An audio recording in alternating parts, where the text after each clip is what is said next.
Hello and welcome back to our tutorial series. On this episode, we've got a picture that really needs some serious work. It was taken with a Sony a550 and a 50mm prime lens. I think the picture has some nice elements to it. I like her pose, her look, her expression. I like this blurred foreground. It gives it a nice depth, but we've got a lot of distracting elements that we need to get rid of. So let's just jump right in with the crop tool. Let's maybe do a 1-to-1 because this foreground is really fairly useless. We'll pull it up. In fact, this tree is also fairly distracting, and we could clone it out, but I really don't want to go through the effort of that. So let's maybe pull it down right to the edge and pop in and see what that looks like. I like it. She's not perfectly dead center, which gives the picture kind of a nice tension. There's more empty space on the right than the left. It's one of those things that you learn in art classes to use empty space well. Let's jump in here and just start working on the basics. Let's raise up exposure, maybe a full stop, and increase the contrast. Let's maybe give this a fairly high-key look. Let's pull this down and then pull down the blacks to really add some more of that lower register that we lost by bringing up exposure. In fact, let's bring the exposure up to a full 2 stops. There we go. It looks kind of crazy now, but we might be able to improve it by the end. Let's add some more warmth to the picture. Come in here, you know I love clarity. Vibrance is definitely in need of a boost. In fact, we might even grab some saturation. We don't normally touch that one, but in this case, it might be worthwhile to try. So that's a nice base to start with in our basic tab. Now, we were recently looking at split toning in the last episode, so maybe this picture could benefit from some as well, give her skin a little bit more color, something like that. I think that's a good place we could begin. So one of the things that we need to immediately address is the noise. By taking a picture that might have already had a little bit of noise and raising exposure to full stops, you bring out a significant amount of noise. So in noise reduction here, we haven't touched this in the past. We're going to want to come in here and give it a pretty significant amount because we don't want those little speckles to remain. In fact, we need to do it both for luminance, which takes care of the white dots, and color, which takes care of the colored dots. And that immediately cleans it up, but it makes the image fairly soft. So let's come in here with sharpening and do our normal 50-50. I won't do the whole masking slider thing like normal. We'll just go with that for now. By cropping this picture, we have already lost a lot of its printability. We're not going to make this into a big 24x36 wall hanging, but we will end up with a nice picture by the end, I hope. In fact, one of the things I noticed when we were zoomed in is this green line right around the edge of her body. This is common on a fast prime lens. It's called chromatic aberration, and Lightroom has a way for us to deal with that. A little tab right here.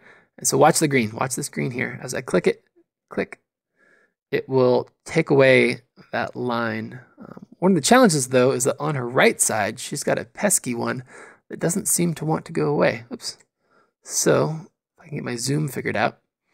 If you come in here with a brush and select defringe, crank it to 100, and then come in here and just paint along those kinds of areas, you can do something very similar to what we just did with that little toggle box.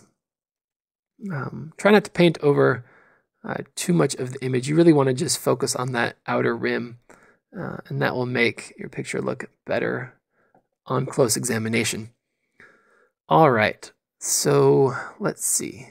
What else should we do? Let's maybe actually go in and start working on some of the finer details. Her pants actually need to be brought down in terms of its probably saturation would be a good way to deal with some of the noise that still remains. And let's maybe come in here and pull down some shadows as well. We'll just paint liberally. Make these black pants black once again. One of the dangers of going crazy with exposure like that is that you do end up with these kinds of artifacts that you do need to fix later. It's why getting your exposure right the first time is so important. All right, so our pants are black again. Let's maybe come in here and, oops. Let's make our hair stand out a little bit more. Hit some clarity, let's hit some sharpness. We'll come in here and just paint along her hair. Get the glasses. In fact, let's just do her full face. This will add a nice focal point for you to look at, something to really draw your eye. In fact, speaking of eyes, let's maybe make a new brush. Oops.